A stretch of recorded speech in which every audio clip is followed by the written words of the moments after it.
Para darle la bienvenida al ingeniero Erlindo Martínez Álvarez. Él es un ingeniero agrónomo especialista en fitotecnia, Senior 6 para cultivos protegidos para la empresa Ensasade en la zona de Bajío. Como especialista en cultivos protegidos, su función principal es orientar al agricultor en la elección de las mejores variedades y guiarlo en sus manejos para hacer un negocio exitoso en la industria de las hortalizas de alto valor. Él viene a impartirnos la conferencia Saber leer la planta, clave del éxito en el manejo de los cultivos bajo invernadero. Por lo cual les solicito que le demos la bienvenida con un aplauso, por favor.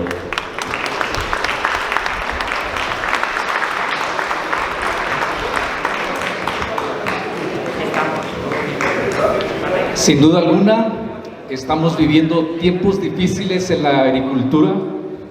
Vemos en el mercado precios muy bajos, altos costos de producción, los fertilizantes, los insumos cada vez están incrementando más sus precios, y en el tema orgánico podemos ver muchos retos también, aparte problemas fitosanitarios que estamos viviendo, y no se diga también la escasez de mano de obra, que esto nos obliga a ser más eficiente en nuestros procesos productivos para poder permanecer en el mercado y ser exitosos.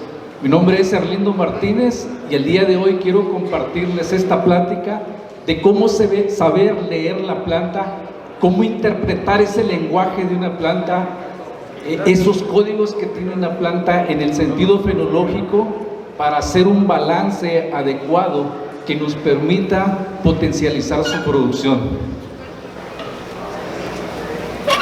Y vamos a empezar con conceptos básicos. En primer lugar, explicando qué es el genotipo. El genotipo es una composición genética y hereditaria de un individuo determinada por la secuencia de genes. Eso es lo que nosotros traemos en un organismo, trae toda la información genética. Si nosotros hablamos, por ejemplo, de los humanos, podemos, el código genético que se hereda de una generación a otra es el color del pelo, el color de la piel, el color de los ojos. En una planta puede ser el color de los frutos, las resistencias, el tipo, el tamaño de fruto también determinado por el número de células. Eso es lo que genéticamente está determinado a través del ADN. Sin embargo, existe otro concepto que es el fenotipo, que es la expresión física de las características del genotipo de acuerdo a la interacción con su entorno. ¿Cuál es ese entorno? Pues es el medio ambiente, el clima, la nutrición, y en el caso de la planta es el manejo que nosotros le demos para poder darle forma a una planta. Por otro lado, esta plática va a ser enfocada más a un tema de cultivos bajo invernaderos. También es importante definir qué es la horticultura protegida.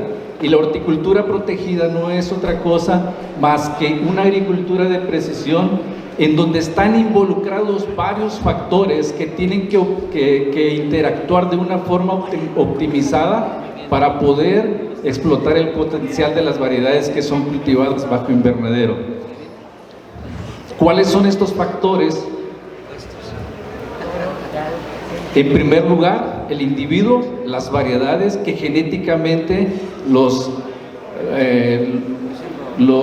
genetistas se encargan de desarrollar variedades que puedan adaptarse a diferentes condiciones de clima, a diferentes tecnologías de invernadero, pero estas variedades o estos individuos van a estar influenciadas por el clima, por la nutrición, por las labores culturales y el control fitosanitario.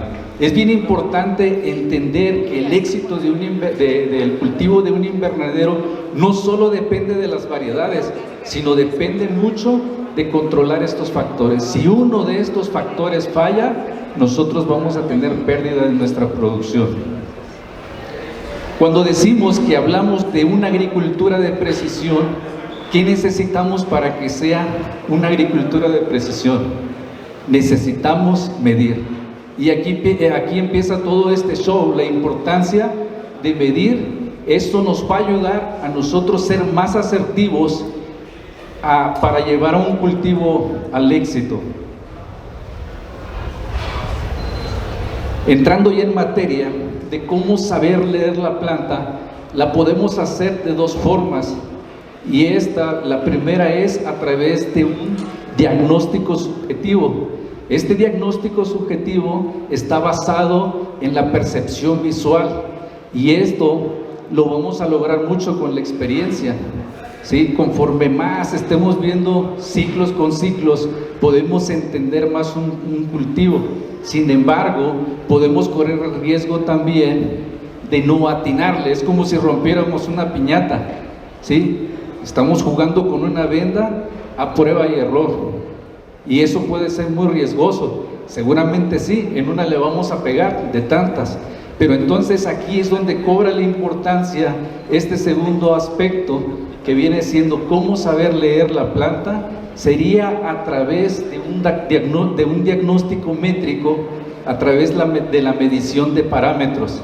Esto nos va a permitir a nosotros entender más la planta desde las mediciones de la fenología y la medición también de los factores del invernadero, en este caso de clima.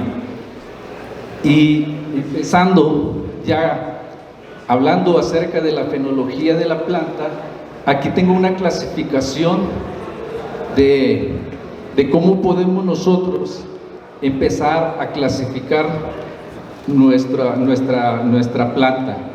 De este lado podemos ver una planta vegetativa y podemos ver que tiene hojas demasiado grandes, poca cantidad de fruto, y esta es una planta que nosotros la podemos comparar como si fuera, haciendo una analogía, es como si fuera una persona que es obesa, y muchas veces nos podemos ir con la finta porque vemos plantas muy fuertes, muy vigorosas, y pensamos que esas son las plantas que nos van a dar buenos rendimientos. Y por otro lado, tenemos en el otro extremo una planta generativa que está relacionada a una persona que es demasiado delgada. Entonces, ¿qué buscamos nosotros? Lo que nosotros buscamos es tener una planta que esté balanceada, ¿sí? Porque en este sentido vamos a tener una buena cantidad de frutos, pero una buena cantidad de hojas también, que nos va a dar esa energía para potencializar esta producción. Entonces buscamos en ese sentido una planta que sea atlética. Si nosotros podemos lograr esto, vamos a llegar al éxito fácilmente. Ahora, una vez que nosotros clasificamos el tipo de plantas que tenemos, si es vegetativo o generativo, el tema es qué tenemos que hacer. Cuando nosotros vamos a un doctor a una consulta, lo primero que nos toma es el peso, la talla, y si una vez que ya nos clasificamos en cualquiera de esos dos extremos, de ahí, este amigo está bien tranquilo. Hablar de un estado vegetativo es hablar de un estado de confort. Este está en la sombrita, come bien, no se estresa. Entonces, ¿cómo podemos hacerlo que se vuelva un atleta? Pues lo vamos a poner a correr, le vamos a poner una dieta baja en calorías, ¿sí? Entonces, de un aspecto vegetativo tenemos que hacer una inducción generativa para llevar la balanza. Y esa inducción es una inducción de estrés. Cuando iniciamos un cultivo, en un ciclo podemos tener los dos estados. Inicialmente, cuando no tenemos carga de producción, podemos tener una planta demasiado vegetativa. Entonces, la importancia de leer esta planta es saber qué acciones vamos a hacer. Ahora, empezamos con una planta vegetativa.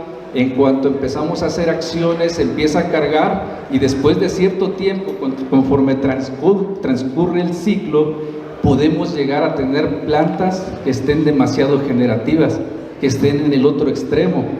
¿Qué hacemos si tenemos una planta que es generativa? Esa planta está estresada. ¿Qué tenemos que hacer? El doctor te dice, oye, estás muy flaco, te vamos a mandar de vacaciones para que te relajes, no te estreses, duerme bien.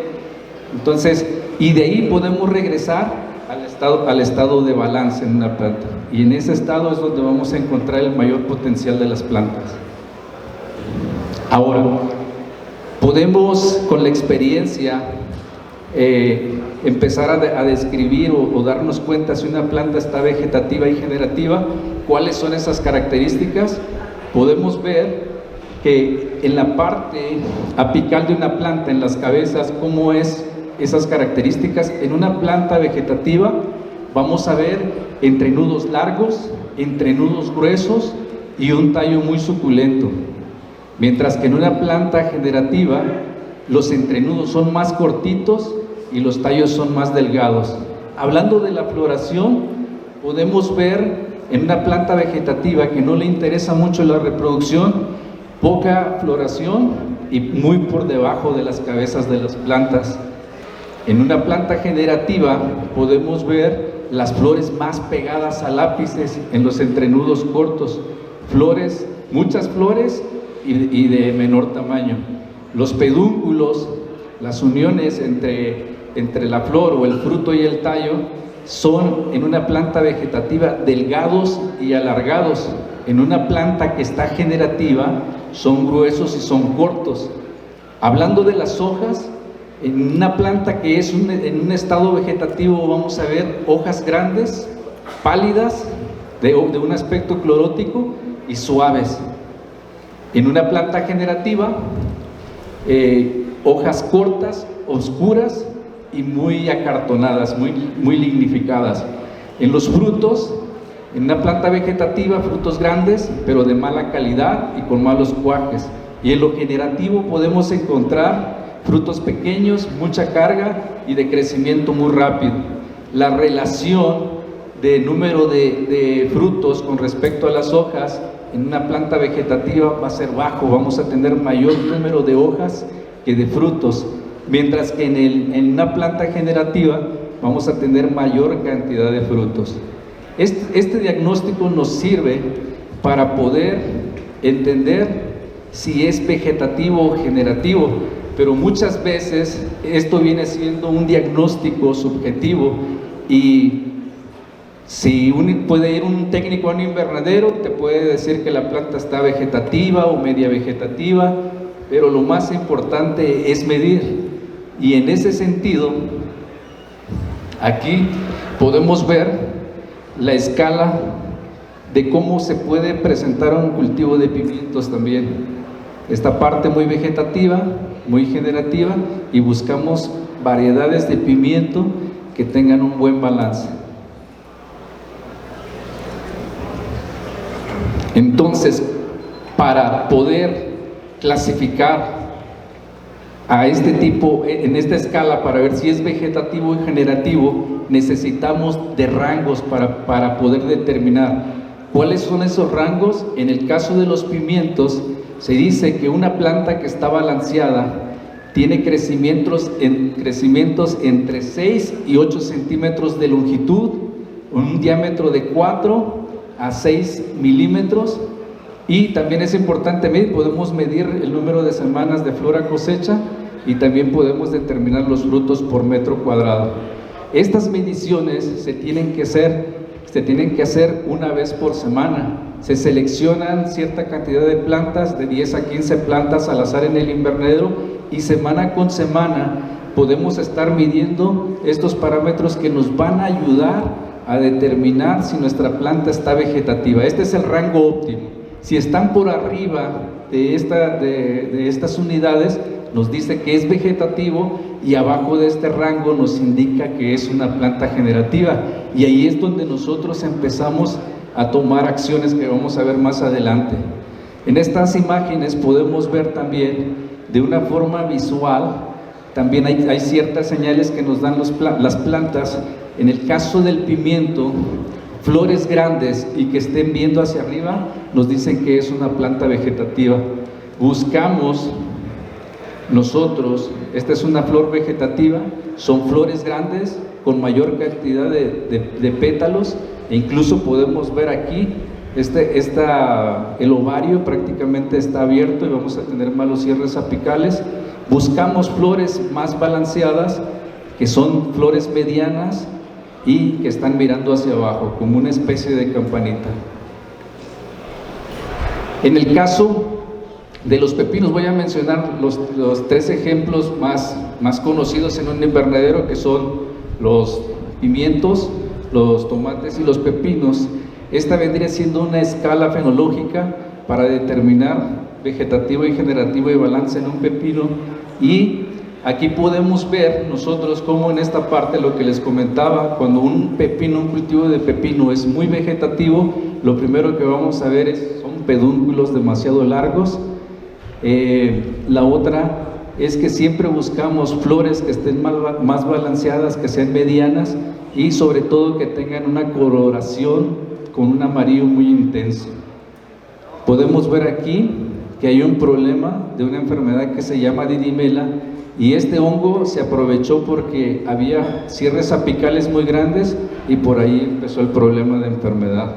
Entonces es bien importante desde las primeras etapas, cuando a veces todavía en las primeras 2 semanas no podemos medir porque la planta es muy pequeña, se recomienda empezar a medir a partir de la tercera semana, pero sí podemos ver las primeras floraciones cómo vienen, y esto nos va a ayudar a determinar el tipo de balance.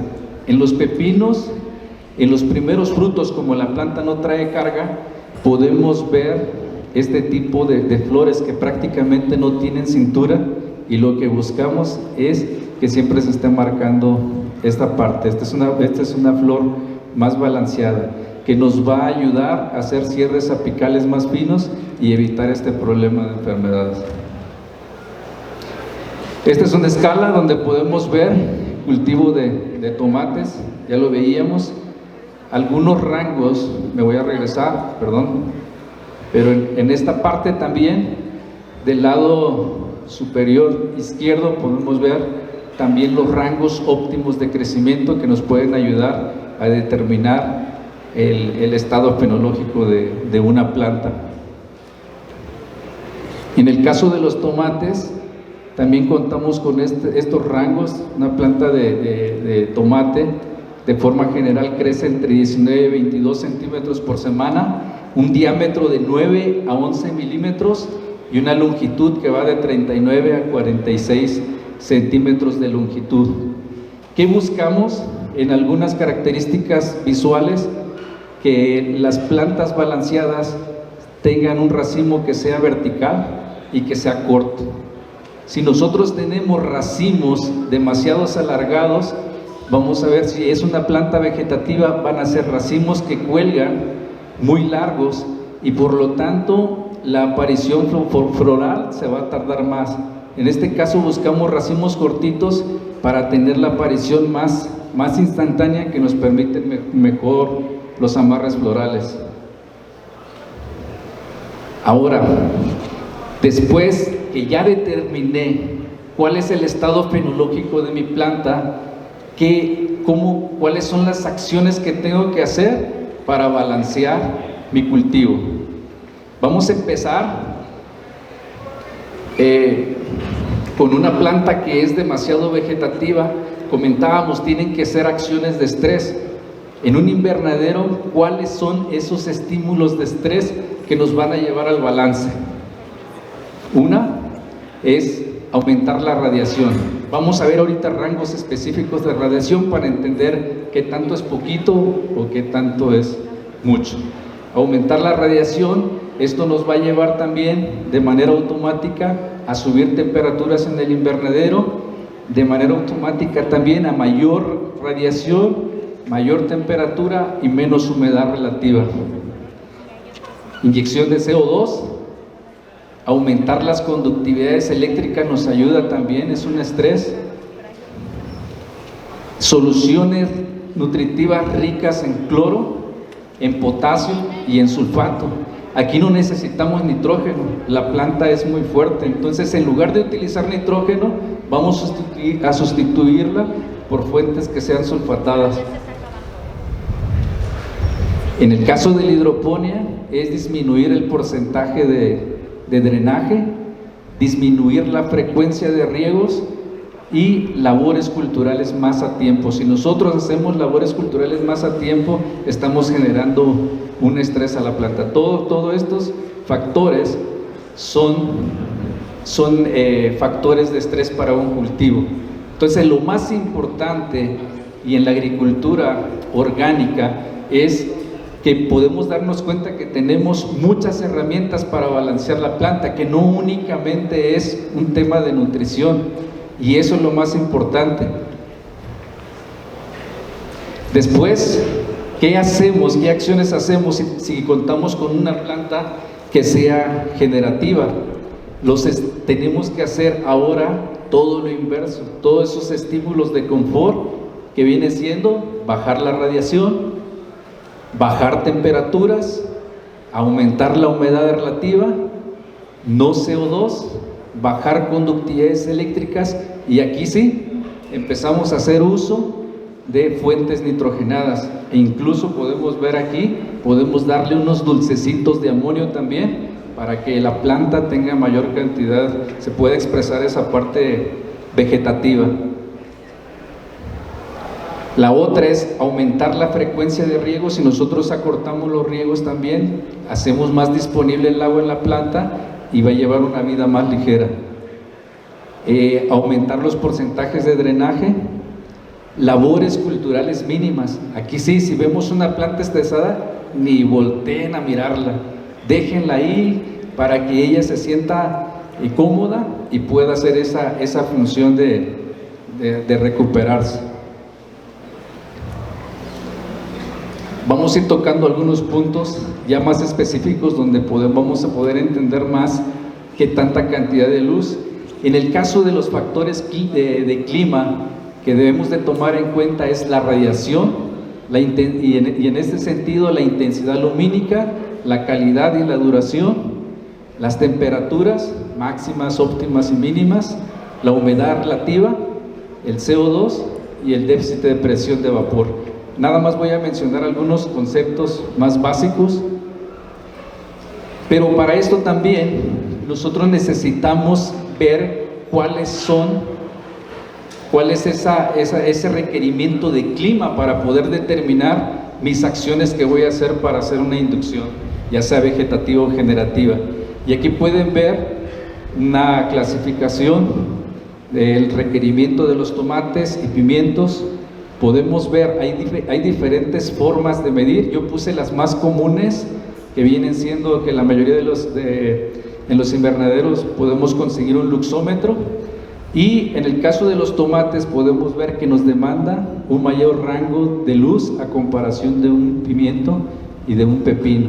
Las temperaturas van en el rango de 25 a 32 grados centígrados en la parte diurna como óptimo, y temperaturas mínimas de 12 a 15% en la mayoría de estas tres especies.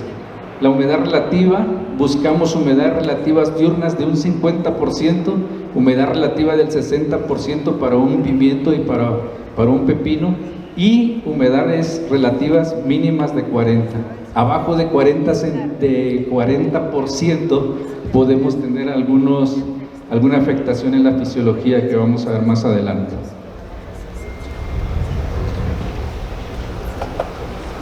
¿Cuál es el comportamiento de la temperatura y la humedad relativa en un invernadero?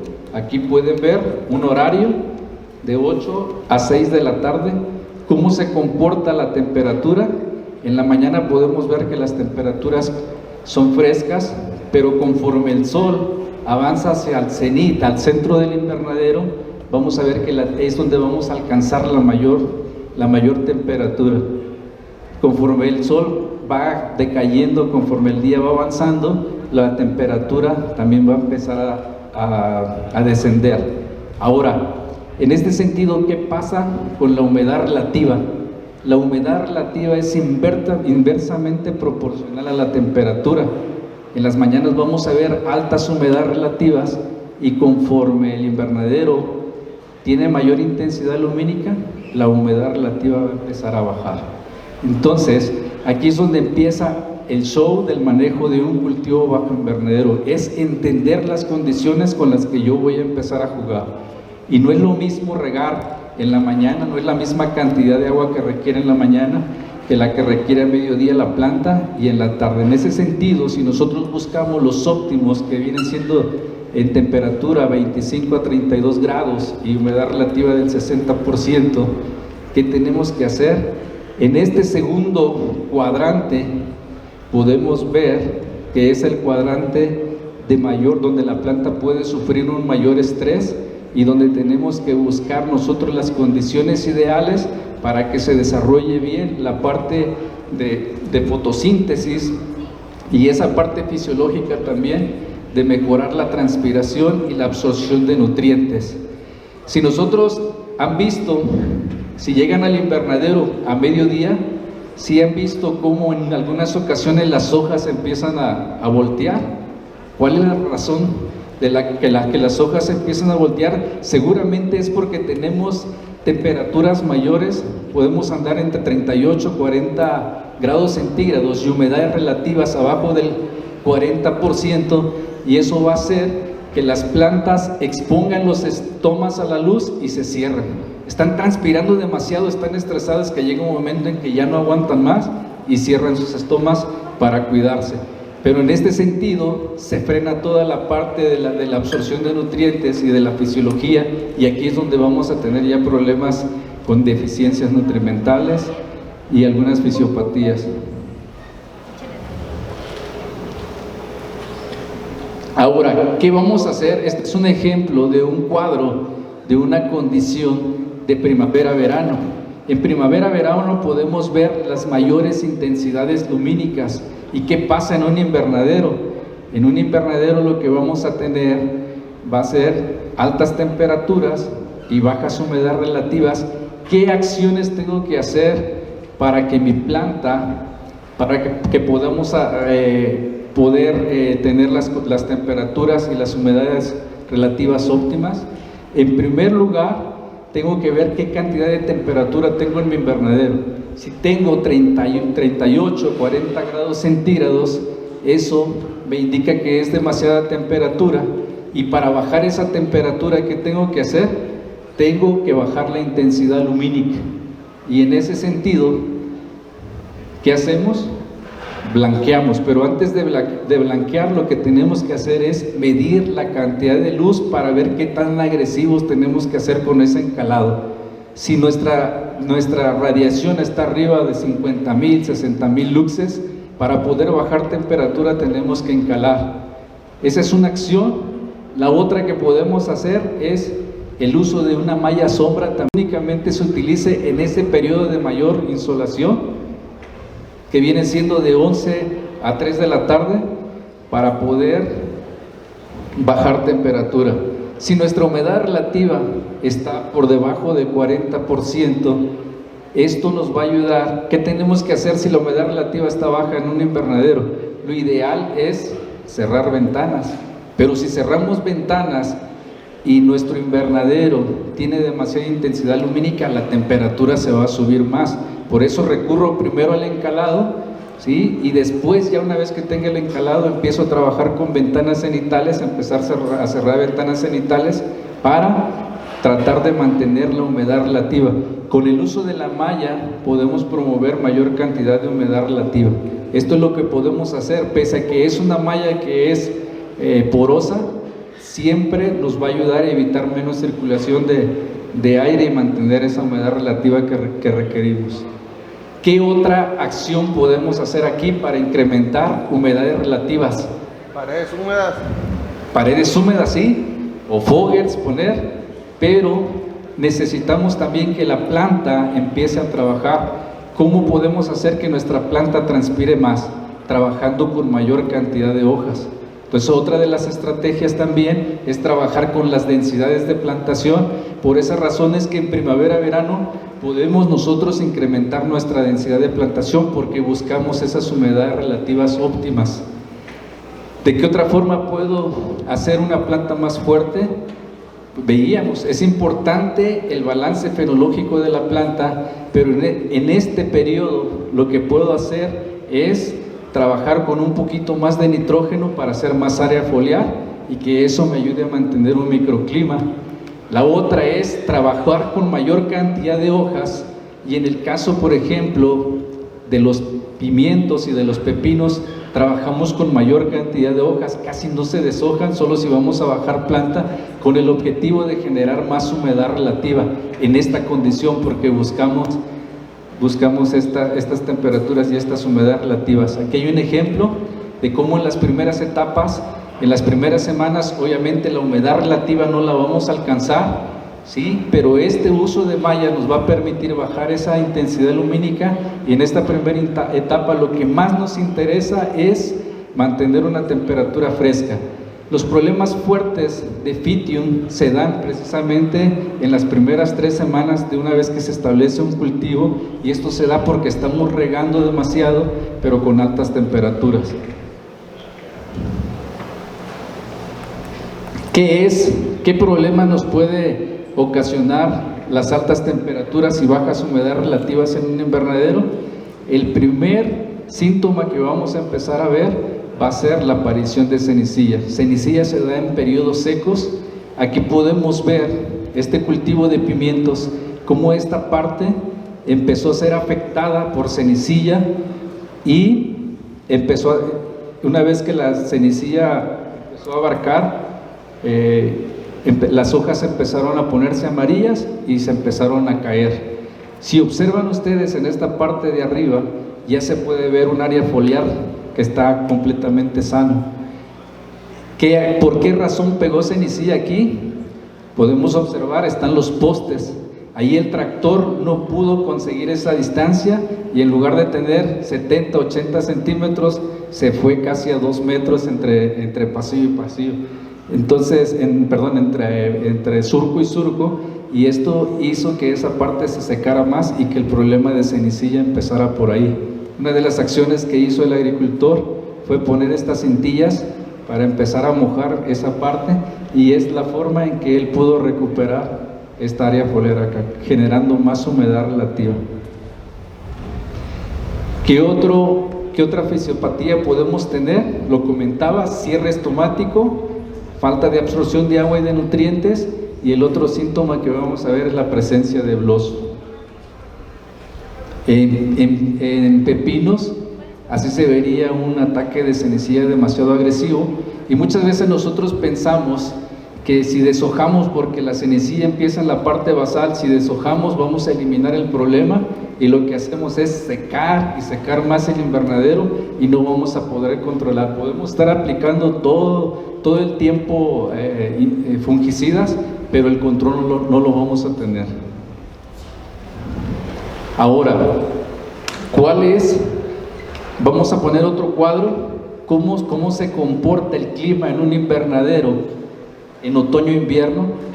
Yendo hacia invierno siempre vamos a tener días más cortos, incluso días más frescos, y aquí cambia todo. Ya podemos ver esta línea de la temperatura, que ya no es tan agresiva estos dos, y se juntan estas dos líneas, menos temperatura y mayor humedad relativa. Y aquí vamos a tener plantas de aspecto vegetativo. ¿Qué tenemos que hacer? En primer lugar, trabajar con el individuo que es la planta y hacer una planta más esbelta. Podemos empezar también disminuyendo la densidad de plantación. Por eso en invierno recomendamos que no tengan densidades de plantación tan altas, porque vamos a tener todo lo opuesto, vamos a tener altas humedades relativas. Y empiezo a preparar con anticipación mi planta, en primer lugar trabajando con menos nitrógeno, aumentando más conductividades, trabajando con más potasio, porque el potasio nos ayuda a hacer un balance fenológico más generativo, y sobre todo el potasio nos va a ayudar a mejorar mucho la calidad de la floración. ¿Qué acciones tenemos que hacer en cuestión de clima? Pues aquí estamos obligados a estar ventilando más para sacar esa humedad relativa. Veíamos que bajas humedades relativas nos generan baja transpiración, pero humedades relativas arriba del 70% nos van a traer el mismo problema. No hay transpiración, no hay absorción de nutrientes, y es por eso que en invierno vamos a ver algunos problemas con mala maduración, incluso también blossom podemos presentar en el invierno, o podemos presentar en los pimientos, ver el silvering, que no es otra cosa más que la acumulación de calcio, pero eso lo vamos a ver en los frutos más viejos, pero en los frutos de arriba con problemas de deficiencia. ¿Por qué razón? Porque el calcio es poco móvil. Y aquí es donde cambia ya toda la estrategia. Ya trabajé con una planta más esbelta, mayor ventilación, y ya no me interesa tener tantas hojas, y aquí es donde recurro a hacer los deshojes basales para poder meter aire en la parte de abajo que me permita deshumidificar mi invernadero y de esa forma generar esa transpiración y absorción de nutrientes. ¿Qué complicaciones podemos tener en el invierno? Si tenemos altas humedades relativas, vamos a ver la presencia de cracking, ¿sí? Y esto es por la sencilla razón que los frutos ya llegaron a su crecimiento, ya están en la madurez fisiológica, pero en ese momento transpiran menos. Lo que estamos haciendo, y si lo combinamos con riegos muy tempranos, es hacer que las células, las vacuolas se inflen y terminen rompiéndose. Aquí podemos ver del lado izquierdo cómo es el deshoje que recomendamos también en el pimiento, porque ya no nos interesa tanto la humedad relativa, sino ventilar. En el caso de los pimientos, ¿qué pasa? Podemos encontrar un problema muy agresivo, que este es el problema en cuestión de enfermedades más fuertes que podemos encontrarnos en los pepinos, que es el tema del mildio, y esto es provocado también por altas humedades relativas. Si nosotros entramos a un invernadero a las 8 de la mañana y vemos este efecto de gutación, esto nos está indicando ya que nuestra planta puede tener ese problema de mildio. ¿Y por qué se da este tema? Porque atrapamos muchas veces la humedad. En algunas ocasiones lo que queremos hacer es, si no tenemos calefacción, sobre todo lo que queremos es mantener temperaturas. ¿Y qué hacemos?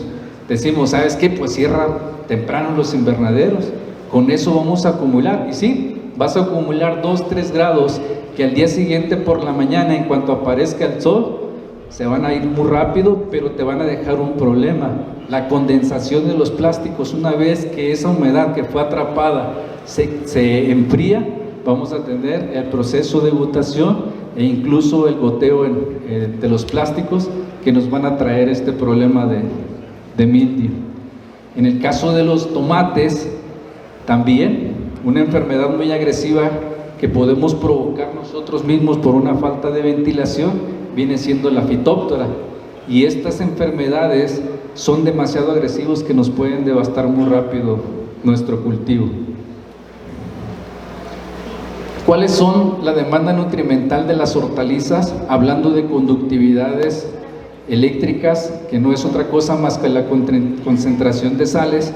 Aquí podemos ver que en la etapa vegetativa los tomates van de 2 a 2.2, los pepinos y pimientos de 1.8 a 2.2, y en la etapa reproductiva con mayor concentración de conductividad eléctrica, y en el invierno mayor concentración eléctrica.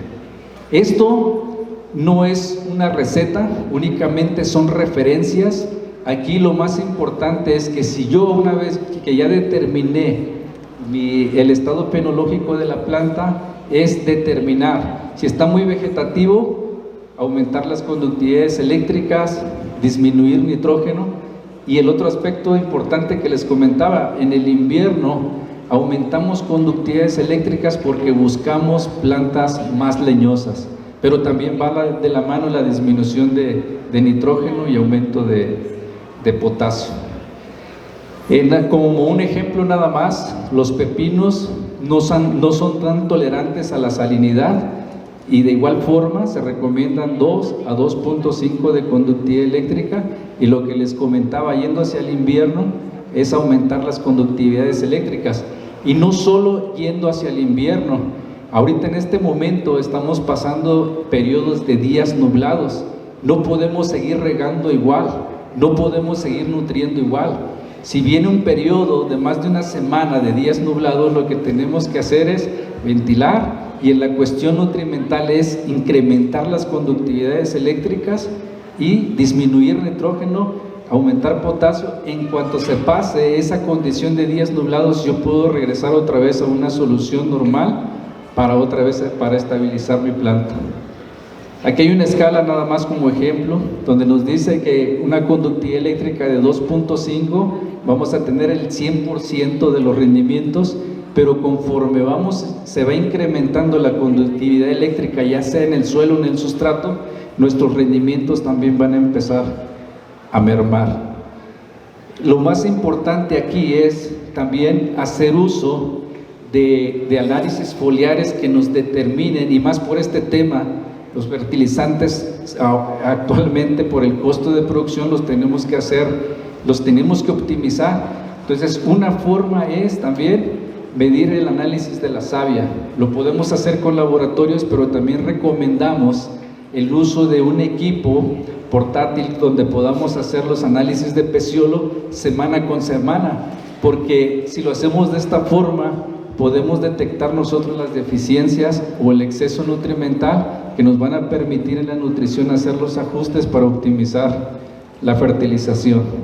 Eso ahora más que nunca toma mucha importancia, el uso de esos equipos.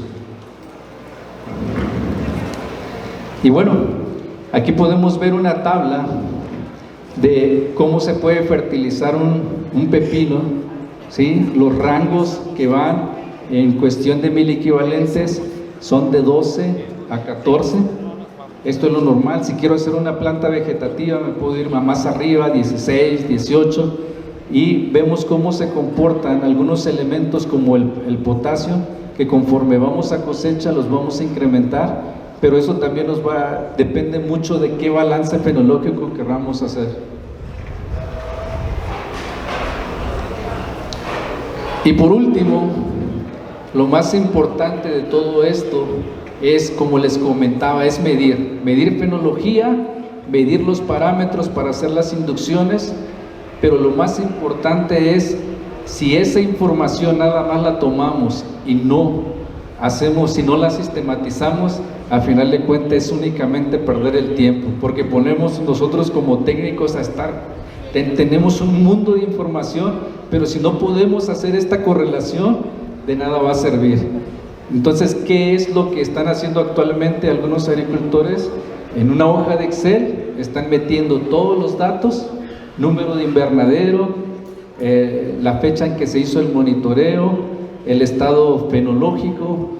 Se puede llevar un registro de los rendimientos por semana, por metro cuadrado, de los riegos, las conductividades eléctricas en el gotero, en el drenaje, en el exprimido o en el chupatubos en el caso del suelo, el análisis de la savia también, y en la misma tabla incluso se pueden meter algunos datos para llevar el control de las plagas, las enfermedades, que nos van a permitir entender cómo están interactuando, y ahí podemos nosotros correlacionar los rendimientos o la fenología con temperaturas, la fenología con la nutrición, que si nosotros llevamos semana con semana esta información y si la revisamos, incluso el historial de semanas atrás, nos permite ser más asertivos en el balance fenológico de una planta. Y termino con esto diciéndoles que la información es poder, pero hay que saber utilizarla. Gracias.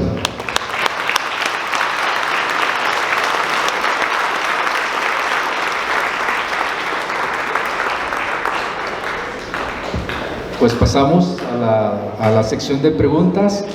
Mis datos de correo electrónico y de teléfonos los pueden ver ahí en la pantalla.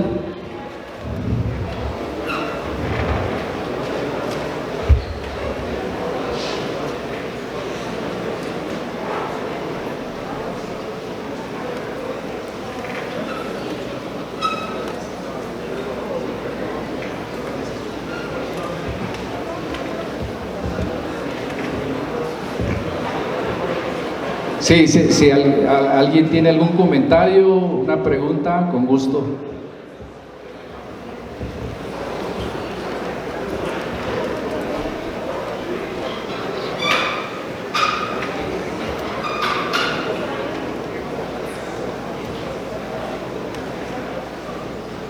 Inge, y por ejemplo los pepinos, cuando ya estamos en condiciones, como por ejemplo ahorita que ya empiezan días largos de 3, 4 días que está lloviendo y pues estamos con media baja tecnología, ¿qué recomendación nos puede dar para bajar la humedad relativa? Para bajar la humedad relativa, comentamos en primavera-verano, cuando hay baja humedad relativa, lo que recomendamos es mantener hasta 22 hojas para generar esa humedad relativa. En el invierno la recomendación es trabajar entre 15 a 17 hojas a lo mucho, pero es 15. Entonces combinas esa parte, los deshojes, la ventilación y el tema de la nutrición también, como te comentaba. ¿Densidad también lo podemos manejar? O sea, de bajar la densidad de plantas que metemos por metro cuadrado, ¿o eso es irrelevante? O sea, la densidad también puede ayudar. La densidad, y más para la zona donde estás, Héctor. Héctor viene de una zona de Michoacán, de Yurecuaro específicamente, o Tanuato, que es una condición de un clima demasiado seco.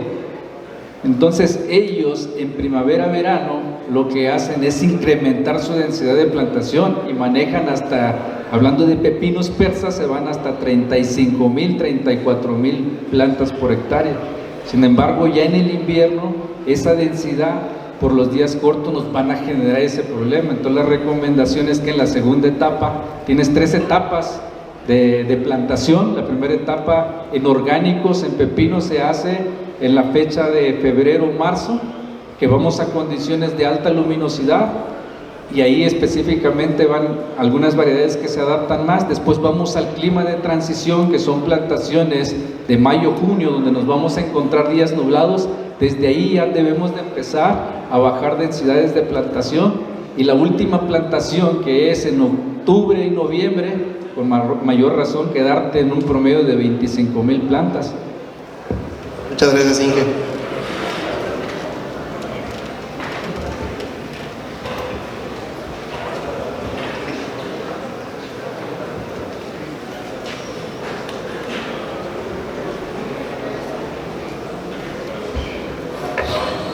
Ingeniero, ahorita manejabas en específico el mildiu en cucurbitáceas. A nosotros se nos presenta algo muy similar, pero en albahacas. Es la zona ahorita, lluvia, nublados, calorcito todo el tiempo, se dispara pero rapidísimo, y eso que es una hoja más resistente. ¿Qué manejo tú pensarías? Como no le puedes mover mucho tu humedad porque es mucho calor y todo el tiempo está húmedo, la densidad ya bajó de plantación también, de 120,000 te vas a 40,000 plantas, abres lo más que puedes, pero aún así las gutaciones son muy marcadas, pero exageradamente marcadas. No hay forma como quitárselas. ¿Qué recomendarías ahí para hacer ese manejo? Es campo abierto, ¿verdad? Los dos, campo y invernadero. ¿En invernadero también? Ajá. ¿En qué zona es?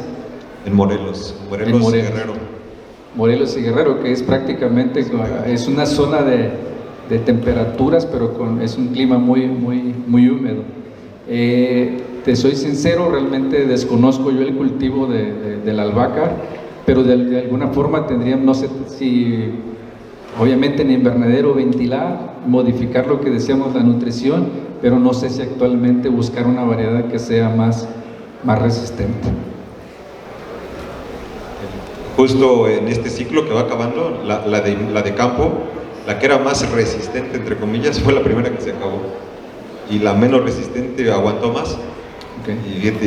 Y pensando exactamente en la genética, y fue al revés. Las condiciones de clima son como bien específicas para alguna, y se las lleva porque se las lleva. Ok, de acuerdo.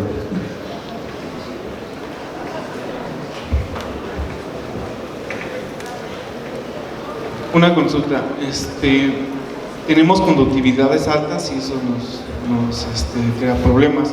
aparte de riegos pesados y algunos ácidos, ¿cómo le podría hacer para bajar conductividades de 4, 5, 5?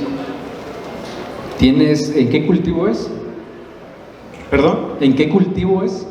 En menta, estragón y tomillo. Pero es En invernadero. ¿Pero qué especie es? ¿Qué especie es? ¿Tomates, pimientos? Perdón. Son hierbas aromáticas. Son hierbas aromáticas. Menta, estragón y tomillo. La pregunta es, ¿cómo? No te entendí, es... ¿Cómo le hago para bajar la conductividad eléctrica? Aparte de meter riegos pesados y algunos ácidos.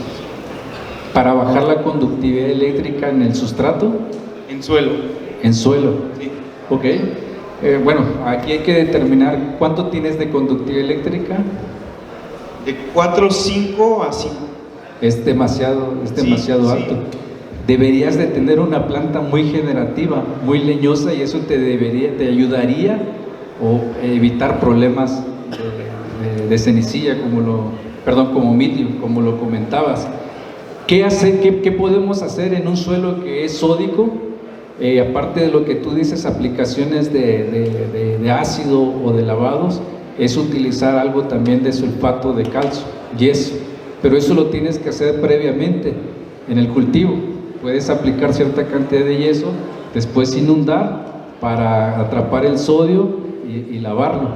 Cuando ya estás en un cultivo, sí hay productos a base de yeso líquido que puedes estar metiendo en el riego, y eso también te va a ayudar a desplazar el sodio. La otra cuestión también es cómo puedes desplazar el sodio. En suelos que son muy sódicos, la recomendación es que hagas camas más elevadas e incluso que pongas una cintilla en medio para que puedas desplazar las sales a los lados. Cuando utilizas dos cintillas, lo que haces es que desplazas sales, pero muchas veces las metes al centro del borde. Entonces es una parte. La otra es estructurar tu suelo también. Puedes estructurarlo con materia orgánica o puedes estructurarlo con tesontle, por ejemplo, y eso también te va a permitir lavar más las sales, porque ¿qué pasa? Tienes por lo regular los suelos que son muy sódicos, son suelos que son arcillosos. Esas arcillas o partículas que son muy finas son las que te atrapan el sodio. Cuando tú modificas la estructura del suelo, eso te permite también desplazar más las sales. Okay. Gracias.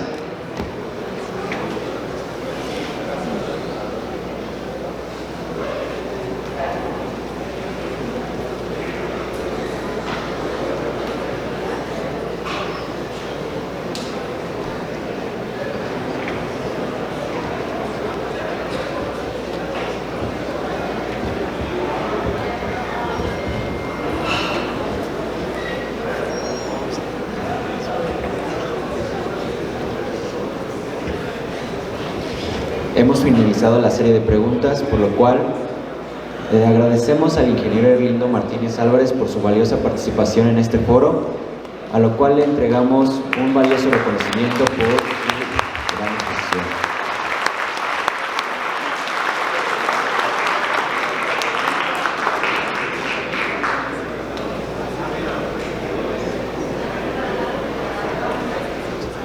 Muchas gracias. Les solicitamos no se retiren de su asiento. A continuación, en unos minutos, comenzaremos con la siguiente ponencia.